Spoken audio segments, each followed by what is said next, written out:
Что? Voy, da.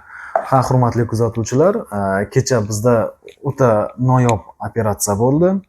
Bemorimiz tashxisi bosh miya gigant, ya'ni juda katta o'smasi bilan o'smaning chegaralari bosh miya chakka sohasidan boshlab asosiy bosh miya asos suyagining katta qanoti, xiazmal silyar soha va unga kam bo'lganidek orqa miya chuqurchasigacha o'sib borgan.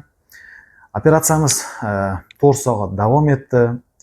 Operatsiyadan keyingi qilingan kontrol bosh miya kompyuter tomografiyasida o'smaning to'liq olib tashlanganligi, undan tashqari bemorimiz palataga allaqachon ko'chirilgan, ahvollari yaxshi, hamma joylari ishlayapti. Xudo xolasa, ertandan uylariga javob beramiz. Xo'sh, sizlarga rahmat. Bizani kuzatishda davom eting. Ko'rishguncha.